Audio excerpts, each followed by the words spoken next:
Gengis Khan, o Destruidor. Ele pôs em marcha a conquista de 1/4 da população mundial. As baixas se contaram aos milhões. Ele queria dominar o mundo. Não importava quanta gente deveria morrer no processo. Quer dizer, essa era a própria guerra relâmpago. Praticamente varreram do mapa toda a população. As histórias de horror do comandante mongol se tornaram legendárias. Mas serão verdadeiras? Investigadores vão colocar a vida de Gengis Khan sob o microscópio e farão testes científicos. Novas evidências arqueológicas vão questionar velhos mitos sobre como ele atacou as grandes cidades do mundo. Um psiquiatra líder vai analisar a personalidade de Gengis Khan para desvendar o que o impulsionou a massacrar milhões e revelar como ele se compara a outros ícones do mau comportamento. Ícones do mau comportamento, Gengis Khan. Na era medieval, não houve ninguém mais perverso do que Gengis Khan. Mongol, analfabeto e nômade, ele conquistou no século XIII o que seria o maior império do mundo, com o dobro do tamanho do Império Romano e 1,5 vezes o tamanho dos Estados Unidos. Sua sangrenta passagem deixou cadáveres da China ao Oriente Médio. Ele foi um dos grandes conquistadores da história, determinado que estava em cumprir o que dizia ser um desígnio divino. Gengis Khan teve uma extraordinária energia para realizar sua visão. Ele queria mudar o mundo, mas ele era psicologicamente complexo. Não convinha a ninguém ser inimigo de Gengis Khan. Para melhor entender Gengis Khan, o psiquiatra David Malott vai examinar sua personalidade e vai posicioná-lo em um gráfico de mau comportamento para revelar onde ele se encaixa entre os outros tiranos da história, como Júlio César e Calígula. Corpos começaram a se empilhar desde cedo. Ainda adolescente, Gengis Khan assassinou um irmão que estava em seu caminho. Depois fez 2 anos de campanha de conquista pela Ásia Central, onde dizem que matou mais de 3 milhões de pessoas. Ele matou quase todos os homens e quase todos os meninos também. Tinha um apetite sexual arrasador e conquistou tudo da China ao Irã. Dizem que as mulheres se suicidavam aos milhares para evitá-lo. Era o protótipo do indesejado. Arrasaram cidades e escravizaram ou mataram a população. E ele usou pessoas como escudo humano. Os relatos são tão radicais que as evidências devem ser questionadas. A fonte principal é um livro chamado História Secreta dos Mongóis, escrito depois de 1277, quando ele morreu. O relato é significativo porque é o mais antigo registro histórico de Gengis Khan e dos mongóis. Chama-se História Secreta, porque foi escrito para ser visto apenas pela realeza mongol. O livro explica a ascensão de Gengis. O propósito, claro, não é mostrá-lo como um psicopata assassino, mas dar uma visão muito aproximada de sua liderança. Mas a História Secreta foi encomendada pelos filhos de Gengis Khan. Eles herdaram o império do pai, então é improvável que o enfoque fosse crítico. As indicações do verdadeiro Gengis Khan começam quando ele era muito jovem. Para avaliar a personalidade de Gengis Khan, vamos olhar bem para sua infância e ver se ela conta quem ele era de verdade. O historiador John Mann vai seguir o livro A História Secreta para verificar sua exatidão. Esta é a paisagem típica que Gengis Khan teria conhecido, de grandes pastos no interior da Mongólia. Estamos perto de onde ele nasceu. E Gengis Khan teria conhecido também o estilo de vida. Quando nasceu por volta de 1160, Gengis Khan cresceu exatamente como estes pastores dos dias atuais, criando ovelhas, iaques e cavalos. Ele deve ter crescido como esse pessoal, habituado a montar, a ordenhar, a espantar lobos. Deve ter sido amarrado à sela até aprender a montar com 3 ou 4 anos. Gengis era mongol, uma das 4 grandes tribos que lutaram durante décadas para dominar as estepes. Era filho de um comandante militar mongol e cresceu em um mundo de dificuldades, conflitos e violência. Segundo a história secreta, quando tinha apenas 9 anos, a vida de Gengis Khan mudou radicalmente. O pai foi assassinado pelos maiores rivais dos mongóis, os tátaros.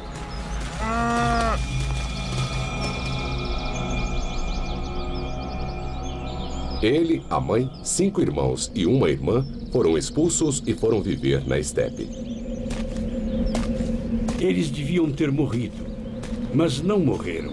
E Gengis Khan assumiu o lugar do pai e teve de reconstruir a família, garantir sua sobrevivência. O único abrigo deles era uma tenda, do tipo que muitos mongóis usam ainda hoje. Como esses traumáticos eventos afetaram o garoto de 9 anos? É impossível superestimar o efeito que a morte do pai dele e o subsequente exílio tiveram nesse menino. Ele ficou confuso, solitário, tornou-se irascível, vingativo, queria bater e matar todo mundo.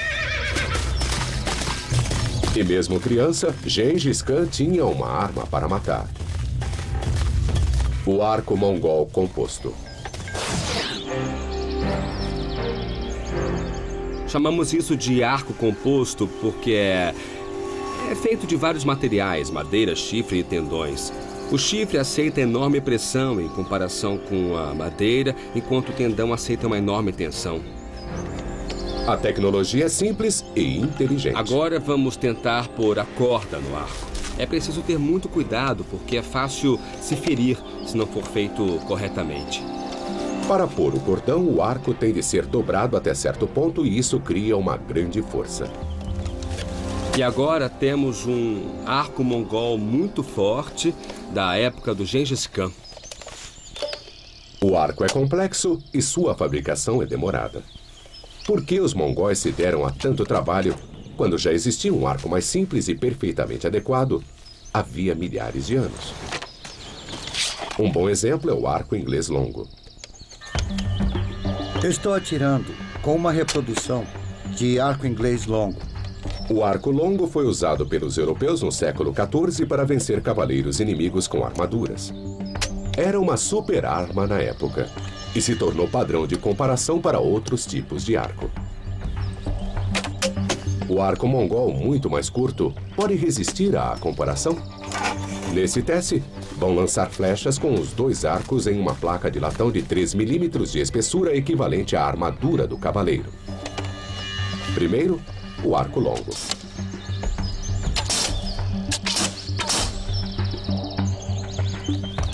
As flechas entraram todas entre 15 e 17 centímetros. Agora, o arco mongol. Todas entraram entre 20 e 22 centímetros. A flecha penetrou 5 centímetros a mais. A compensação do trabalho gasto na produção do arco composto está em que a arma é mesmo mais forte. O poder do arco composto mongol supera o icônico arco longo inglês. E isso sem mencionar que os mongóis lutavam do modo como preferiam, a cavalo. Para atirar dos lados tudo bem, mas muitas vezes você precisa atirar flechas na frente, quando ataca, ou atrás. E o arco longo fica batendo no cavalo o tempo todo. O arco mongol mais curto não bate no cavalo e torna mais mortal o guerreiro mongol, porque é capaz de atirar em qualquer direção, mesmo atacando ou recuando. A devastadora combinação de cavalo e arco criou a super arma mongol. Gengis Khan usaria essa arma para ganhar o mundo. Mas antes, ainda menino, usaria a arma para tomar o controle da própria família. Alguém se interpunha entre Gengis Khan e a posição mais alta. Um meio-irmão. Bagter, o meio-irmão, era mais velho e achava que podia brutalizar o adolescente Gengis. Mas ninguém brutalizava Gengis. Ele matou o próprio irmão.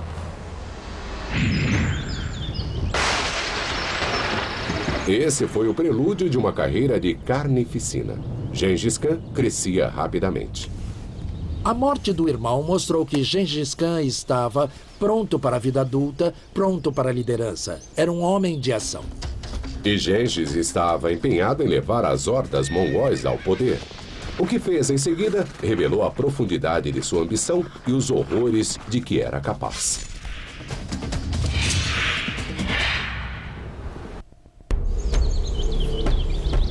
Gengis Khan só tinha 9 anos quando o pai foi assassinado por tártaros. Abandonado por sua própria tribo mongol, ele tinha de fazer amigos poderosos só para sobreviver. Então Gengis resolveu ser amigo de Jamuka, filho de um poderoso chefe. Os dois jovens se tornaram inseparáveis. Juraram ser irmãos de sangue. E segundo a história secreta, isso significou que suas vidas se tornariam uma só. Um jamais deixaria o outro. Um sempre defenderia o outro.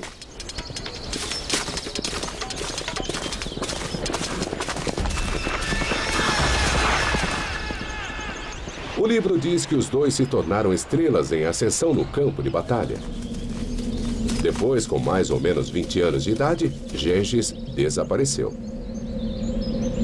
A história secreta não conta onde ele estava, nem o que fez, até mais ou menos 10 anos depois, quando reapareceu de repente.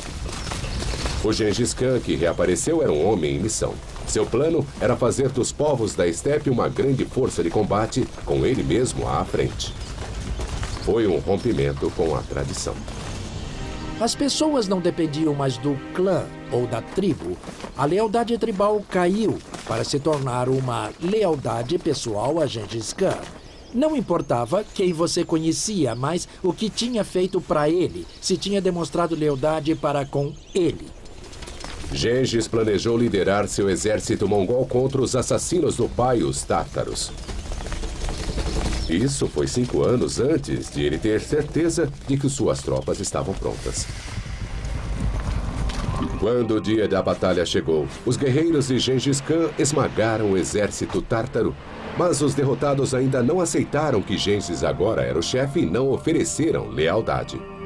Os tártaros só ofereceram desprezo e antagonismo. Então, Gengis Khan ordenou a solução final. Os mongóis massacraram todos os homens tártaros, jovens ou velhos, que encontraram. Gengis Khan mandava uma mensagem clara de como governaria. Quem reagisse seria morto. Gengis Khan foi um líder brutal e muito eficiente. Ele era brilhante, capaz de adotar estratégias flexíveis, capaz de liderar e de se tornar uma figura extremamente carismática. Era impossível deter sua ascensão ao poder. Lendas surgiam de que os mongóis eram imortais. Você pode acertar flecha neles e eles continuavam a vir como um exército de zumbis.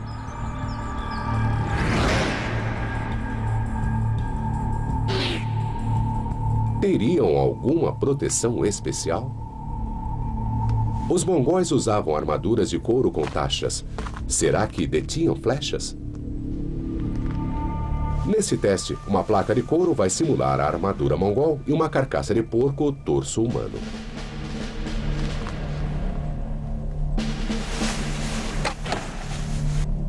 A flecha perfura a placa e a caixa torácica. Se isto fosse a caixa torácica de um guerreiro, ele teria sido muito ferido. Claramente, a armadura de couro não basta.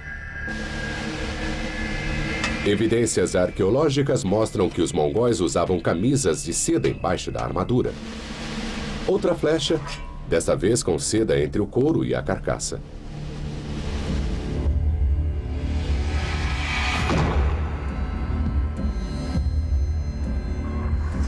Incrivelmente, a seda impede a flecha de perfurar a caixa torácica como um colete salva-vidas.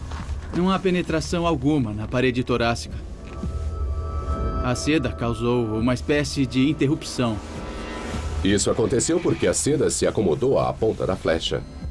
A seda reduzia a gravidade do ferimento e o guerreiro provavelmente podia continuar a lutar. Então uma simples camisa de seda fez a sorte balançar em favor dos mongóis.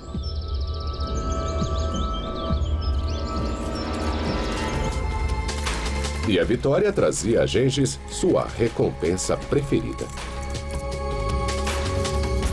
Gengis Khan não queria saber de joias ou ouro como prêmios de guerra. Queria mulheres. Ele tinha uma coleção de imperatrizes, princesas e rainhas de beleza do mesmo jeito que um garoto coleciona figurinhas. A história secreta cita várias esposas e diz que ele teve as mais belas virgens das tribos derrotadas. Ele as considerava prêmios de guerra e era insaciável.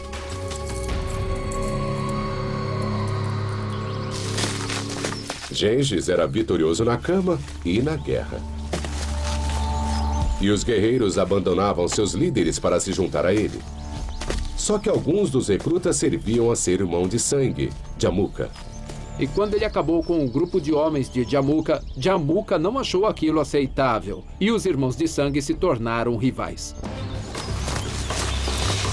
Os dois guerreiros teriam de lutar. Gengis tinha uma reputação terrível, mas Jamuka tinha um exército maior. Na noite anterior à batalha, Gengis Khan imaginou um plano brilhante para fazer seu exército parecer maior. Normalmente, cada soldado acendia um fogo. Mas a ordem de Gengis foi que cada homem acendesse 5 fogueiras. No escuro, parecia que tinha um exército muito maior, 5 vezes mais do que tinha. Muitos homens de Jamuka fugiram antes mesmo de a batalha começar. O ardil de Gengis foi decisivo e sua vitória foi retumbante. Os próprios guarda-costas de Jamuka, que deveriam ser seus homens mais leais, o traíram. Esperavam se salvar entregando o chefe, mas não perceberam que romperam o mandamento de ouro de Gengis Khan. O gesto dos homens que haviam desertado, mesmo que para se entregar a ele, revelava uma atitude desleal, e deslealdade não podia ser tolerada. Os traidores foram decapitados. Jamuka teve uma morte terrível. Gengis Khan mandou quebrar as costas dele. A batalha encerrou 4 anos de sangrenta guerra civil. Gengis esmagou todos os opositores e as tribos se reuniram junto ao sagrado Lago Azul da Mongólia para reconhecê-lo como chefe supremo. Este é o coração da terra de Gengis Khan e também o coração da revolução. Gengis destruiu seus inimigos, reuniu seus aliados e criou uma nação. Foi um feito extraordinário, porque pela primeira vez aconteceu na história mongol a união das tribos. E foi aqui que as pessoas o reconheceram como líder supremo. Gengis Khan criou uma nova nação, a Mongólia. Em 1206, ele uniu os clãs, fundou a nação e assumiu um título como líder. Não sabemos exatamente o que significava, porque caiu em desuso logo depois, mas provavelmente deve ter sido o mais poderoso dos reis, Gengis Khan.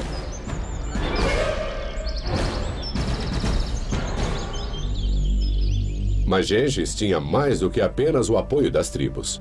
Segundo a história chinesa de 600 anos chamada Yaoanshi, ele acreditava que suas ordens vinham diretamente de Deus.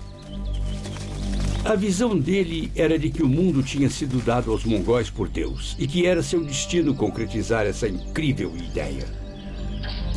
Ele declarava estar em uma missão divina: conquistar o mundo. Ele podia parecer louco, mas não é o que a avaliação psiquiatra revela. Gengis Khan teve uma experiência religiosa. Sua visão não mostra que ele fosse psicótico ou desequilibrado. Ele se tornou um líder autoconfiante e era hora de conquistar o mundo. Após destruir uma cidade, ele dizia aos sobreviventes: "Eu sou o castigo de Deus." Os mortos devem ter sido pecadores, senão por que Deus me mandaria? Uma carta terrível que cita Gengis Khan está guardada nos arquivos chineses. Ele disse que tinha um grande trabalho, que era conquistar e unificar o mundo. Ele tinha ambição, mas teria o talento para isso? Ele iria precisar mais do que só talento. Liderar os mongóis no cumprimento de seu destino levaria ao massacre de milhões. Gengis Khan reuniu as tribos das estepes em uma grande nação guerreira. Para realizar sua visão de conquistar o mundo, ele teria de invadir o grande reino do Islã da Ásia Central governado pelo Shah Mohammed II. Dessa vez, Gengis não quis só atiçar as hordas para cima do inimigo, mas mandou comerciantes e espiões. A resposta foi curta e sangrenta. O Shah mandou chamar os emissários e os executou. Foi um erro muito grande. Gengis ficou furioso e mandou as hordas mongóis. Os exércitos do Shah debandaram para cidades fortificadas, pensando que os muros e fossos os protegeriam. Imagine o problema. Guerreiros a cavalo frente a muros de 10 ou 12 metros de altura. De que jeito poderiam entrar? Gengis tinha feito milhares de prisioneiros e pensou numa solução, brutal como sempre. Atirou todos no fosso e fez uma ponte humana.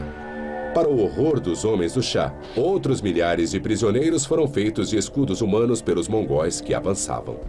As pessoas das cidades desistiriam antes de matar seu próprio povo. Eram escudos humanos. Isso é totalmente brutal, mesmo para padrões atuais. Mas ele queria dominar o mundo. Não importava quanta gente deveria morrer no processo. Mas como os mongóis passaram pelos maciços muros das cidades persas? A resposta está aqui, em Marv, a joia da coroa do Império do Shah. Estas ruínas já foram uma grande metrópole. Marv era uma das grandes cidades do mundo medieval. E me lembra a Londres de hoje, com sua sociedade contemporânea marcada pela multiplicidade étnica. Ela foi parte da revolução cultural e intelectual que aconteceu no mundo islâmico. Os grandes muros de Marv tinham 16 quilômetros. A parte de baixo era protegida por um muro maciço com quase 5 metros de espessura e 9 metros de altura. Parecia inexpugnável, mas Gengis Khan aprendia rápido e estudou a tecnologia militar dos povos que conquistou. Seu exército já incluía engenheiros habilitados para sitiar cidades. Mas teria ele construído uma arma capaz de demolir um muro de 5 metros de espessura? Uma equipe de engenheiros vai realizar o teste. Segundo fontes persas e chinesas, a super-arma de Gengis Khan foi o trebuchet, uma peça de artilharia medieval. O trebuchet era o máximo avanço da época em termos de arma. Era como a bomba atômica. Um grande trebuchet atirava bolas de pedra que eram normalmente desse tamanho, mas há registros de pedras do tamanho de um fusca. Marv testaria o poder do trebuchet até seu limite. Ele devia atirar sobre o fosso que circundava Marv e atingir o muro, uma distância de pelo menos 25 metros. Terá ele essa capacidade? 3.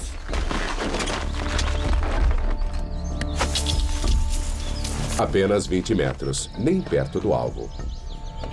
Tem alguma coisa errada. A pedra subiu e nós queremos distância. É hora de recalcular e de ajustar.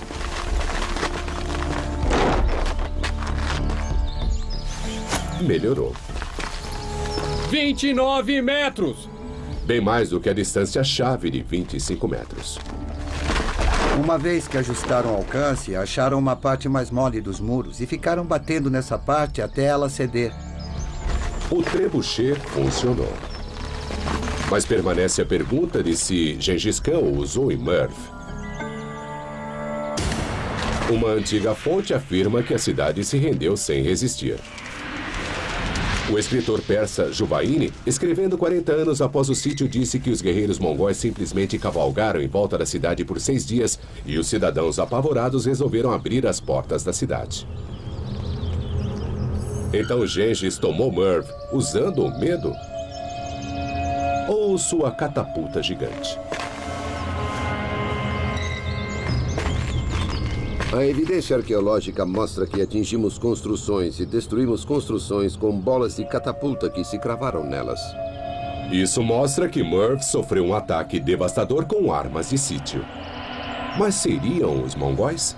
A resposta está sob os escombros, em esqueletos. O que achamos foi uma pessoa jovem de 20 e poucos anos, uma mulher, e alguns de seus ossos estão aqui.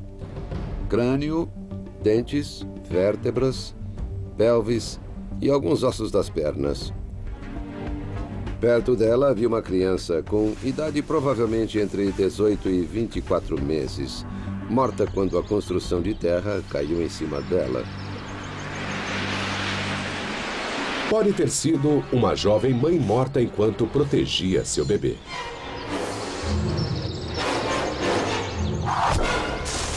Através da datação científica de fragmentos de barro achados com os esqueletos, os arqueólogos tiveram certeza de que os restos datam exatamente da época da invasão mongol. Estamos vendo uma baixa do sítio dos mongóis. Os mongóis não só apavoraram a cidade até a rendição, arrebentaram tudo para entrar.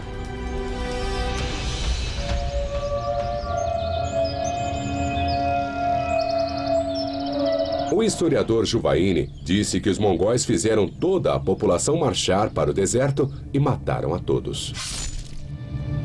Ele disse que cada guerreiro matou 300 pessoas,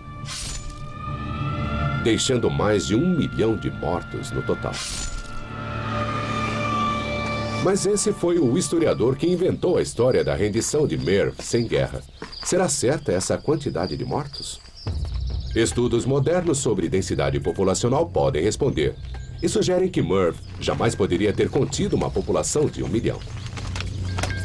Acho que uma boa estimativa da população seria de 150 mil habitantes, no máximo. Então a carnificina deve ter sido da ordem de 100 a 150 mil pessoas. Juvaini exagerou no horror por uma boa razão.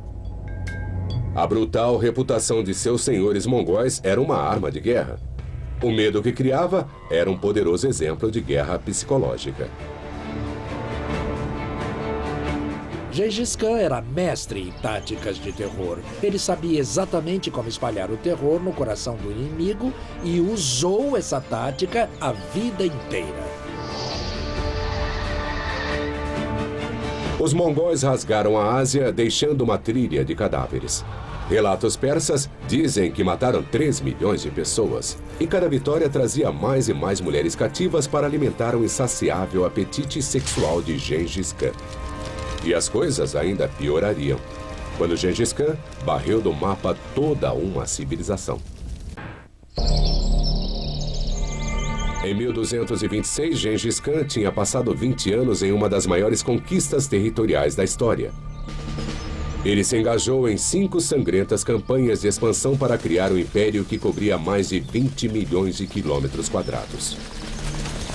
Mais de 30 milhões de pessoas viviam sob seu governo. Foi uma grande realização para um menino das estepes. No auge, o Império Mongol se estendia do Pacífico até a Europa. A realização de Gengis Khan é nada menos do que extraordinária. Para fazer um paralelo com os Estados Unidos, temos que imaginar que um escravo analfabeto ganhasse a liberdade, escrevesse a Constituição, libertasse a América e depois conquistasse tudo, do Canadá até o Brasil. Ele deu aos mongóis uma linguagem, leis e alfabetização.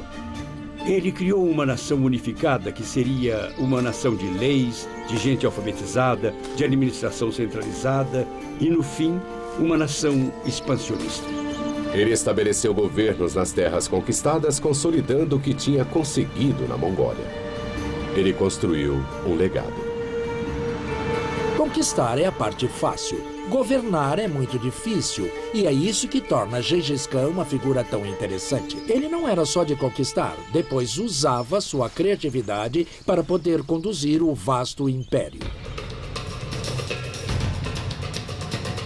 Gengis já estava com mais de 60 anos, idade alcançada por menos de 10% de seus contemporâneos e o dobro da expectativa de vida do século XIII. Mas a idade não o suavizou. Psicologicamente, ele ainda era estimulado por motivos simples. Gengis Khan era motivado por 2 grandes fatores. O primeiro, claro, era sua visão. Sua vontade de conquistar o mundo e criar uma nova sociedade. O segundo, que apoia o primeiro, era a lealdade. Tinha de haver resultados. Rivalidades não seriam toleradas. E não importava se a rivalidade era nova ou antiga. Gengis Khan ficou remoendo seu rancor 7 anos contra uma poderosa civilização do norte da China, a dos Tanguts. Os Tanguts eram um povo de grande cultura. Qualquer pessoa de Nova York ou Chicago hoje em dia reconheceria essa gente como sendo muito sofisticada. Tinham literatura, tinham arte, tinham moeda, tinham um governo centralizado, tinham grandes cidades e eram muito, muito ricos. Em 1209, Gengis fez um acordo com os Tanguts. Ele os deixaria em paz e, em troca, eles dariam guerreiros quando solicitado. Mas quando a solicitação veio 10 anos depois, os Tanguts disseram não. Quebraram um acordo de lealdade e confiança. O pior dos pecados para Gengis. Os Tanguts cometeram um grande erro quando recusaram mandar tropas a Gengis Khan. Ele ia voltar, e ele ia voltar com uma vingança. Os Tanguts tinham tudo para se sentir seguros. Era uma superpotência regional com uma população de vários milhões de pessoas. Seu território era defendido pelo vasto deserto de Gobi e por uma grande barreira de montanhas ao longo do norte da China. Mas Gengis conduziu os mongóis por esses obstáculos e suas terríveis hordas revelaram uma habilidade devastadora para uma força de conquista: a rapidez. Moveram-se mais depressa do que Patton pela Europa em 1944 ou do que a Guerra Relâmpago Alemã na França. Essa foi a própria Guerra Relâmpago. Foi devastador. Os mongóis destruíram totalmente os exércitos chineses que encontraram. A idade não parecia importar nessa grande campanha. Gengis Khan ainda era muito enérgico. Nessa campanha, vemos bem as características dele. Sua energia, sua liderança, sua ambição para conseguir. Mesmo que isso custe a vida de milhares ou centenas de milhares de pessoas. Essa era a paixão dele. Ele reviveu isso psicologicamente durante essa campanha. Ele varreu a China e empurrou os Tanguts para suas cidades. Eu não posso deixar de pensar que os Tanguts foram burros. Eles deveriam saber, a essa altura, o que os mongóis faziam às cidades. Conseguiram se transformar em alvos perfeitos para um exército que já provou que podia irromper numa cidade quando quisesse. E ele veio com seus devastadores trebuchês, que a essa altura já não lançavam só pedras. 1, 2, 3, Gengis Khan mostrou que aprendia rapidamente quando confrontado a uma nova tecnologia de guerra, e dos próprios chineses, ele descobriu uma nova arma: a bomba incendiária.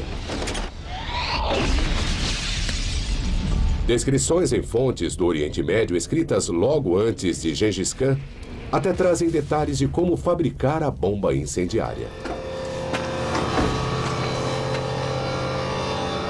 Nós vamos reproduzir uma antiga receita de Gengis Khan. Vamos aos ingredientes: piche, resina, um ingrediente interessante, gordura de golfinho e 5 partes de gordura renal de bode dissolvida.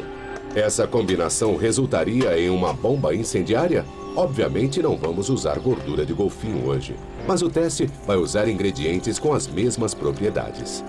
Por experiência, eu acho que vamos fazer muita fumaça. Vamos ter alguma coisa viscosa que vai grudar onde pegar e que vai queimar por muito tempo. O material é perigoso, mesmo para um profissional bem equipado. Essa mistura é perigosa.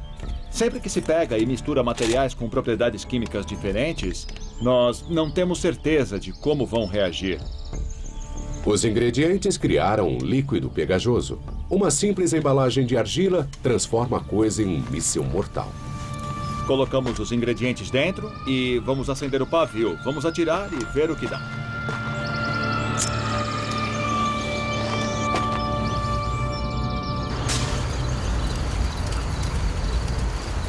Temos cacos de argila e depois todos os restos espalhados de material pastoso que queimam em muitos lugares. A bomba incendeia tudo que toca. Para mim, nós conseguimos reproduzir a receita original em 100%. O teste sugere que os mongóis podem ter usado essa arma. Dezenas de trebuchês bombardearam a cidade Stangut. Havia enormes bolas de pedra chovendo na cidade, matando gente, caindo a esmo, derrubando paredes e depois esses artefatos incendiários, espalhando chamas e morte onde caíam. Deve ter sido realmente um inferno. O impacto na carne humana devia ser horrível. E a devastação em áreas muito construídas com madeira devem ter sido total. Os efeitos eram cruéis. As cidades eram reduzidas a ruínas fumegantes. Os Tanguts não tiveram escolha senão se render. Seu rei foi a Gengis Khan pedir clemência. Mas ele ficou esperando, porque Gengis Khan estava morrendo.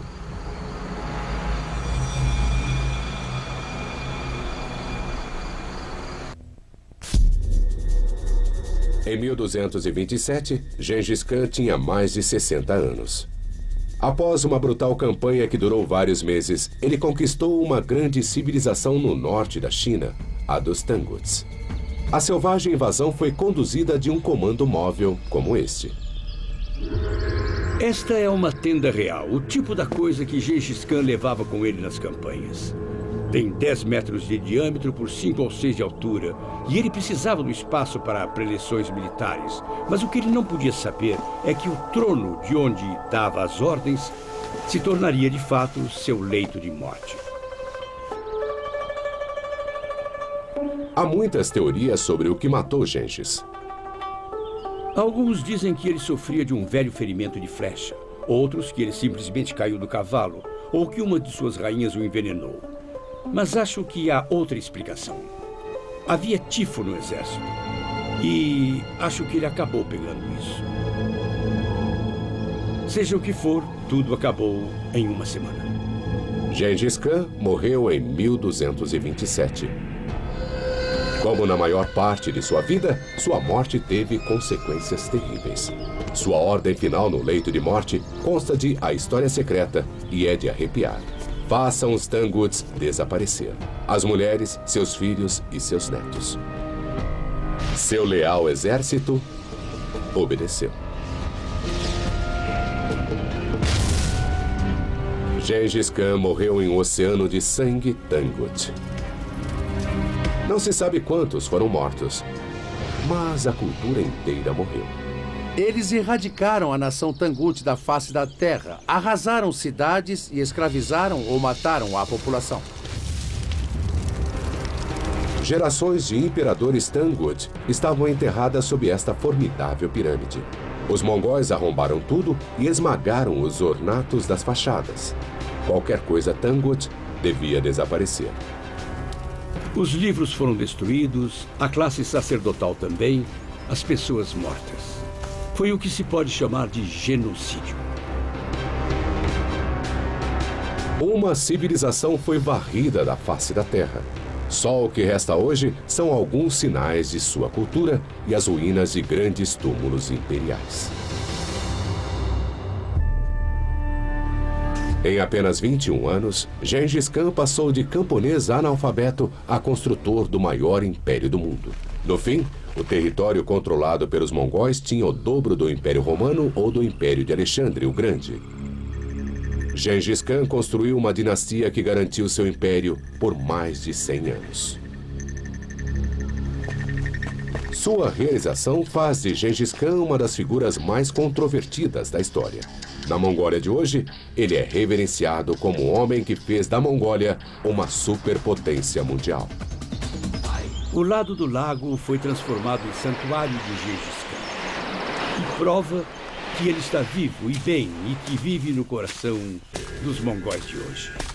Gengis Khan pode ter construído um dos maiores impérios do mundo, mas o modo que ele fez, seu nome ainda inspira terror e ódio em muitas partes da Ásia. Onde quer que ele fosse, cadáveres se empilhavam, desde o precoce assassinato do irmão até o genocídio dos tártaros e os holocaustos de Merv e da China. Ele usou gente como escudo humano. Ele fez isso tudo para realizar o que acreditava ser uma ordem divina, dominar o mundo.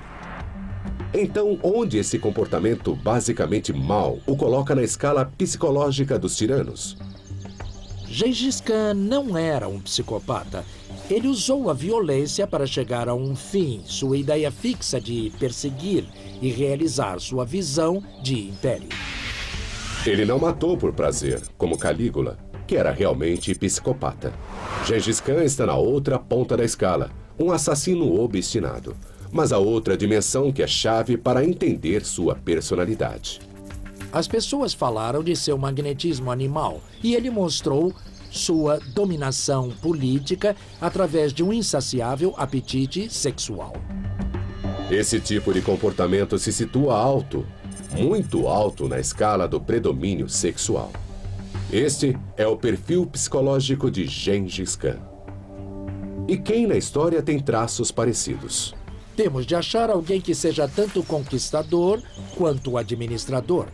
Alguém que tenha sido amado por seu povo. E nesse particular ele tem um excelente modelo, Júlio César. Ambos conquistaram o mundo e se entregaram uma visão e se deitaram com todas as mulheres que puderam. Mas os relatos de tantas conquistas sexuais poderiam ser mais uma lenda. Até agora. O maior laboratório de pesquisa genética do mundo topou acidentalmente com uma das mais reveladoras evidências da vida de Gengis Khan. Nós estávamos querendo entender a origem das populações da Ásia. A equipe de pesquisa colheu amostras de sangue de mais de 2.000 homens asiáticos. E foi feita uma leitura do DNA das amostras. E o DNA foi mandado ao laboratório. Estavam procurando microsatélites, sequências de DNA onde um trecho de código genético se repete sucessivas vezes. Esses trechos não são padrão para os humanos. Seu exato comprimento varia de pessoa para pessoa e é uma medida de como somos diferentes uns dos outros. Vimos variantes de diferentes indivíduos e populações para ver se havia diferenças entre as populações ou não. Como as amostras de DNA vieram de toda a Ásia, os pesquisadores esperavam que os microsatélites tivessem diferentes comprimentos. O que encontraram foi uma surpresa. O que descobrimos com a análise é que havia uma grande proporção das amostras que compartilhavam a identidade de descendentes. 8% das pessoas tinham microsatélites quase idênticos. A única explicação possível é que tenham um ancestral comum cujo DNA se encontra em todos eles. Os cientistas puderam estimar quando esse ancestral teria vivido. Há cerca de 1000 anos. E a localização dos maiores grupos de microsatélites foi na Mongólia. A alta frequência desse grupo na Mongólia e a datação por computação nos levou a concluir que Gengis Khan era o ancestral mais provável. A conclusão dos pesquisadores é que uma estimativa de 32 milhões que vivem hoje, uma a cada 200, compartilham DNA e são descendentes de Gengis Khan, um homem que realmente procriou.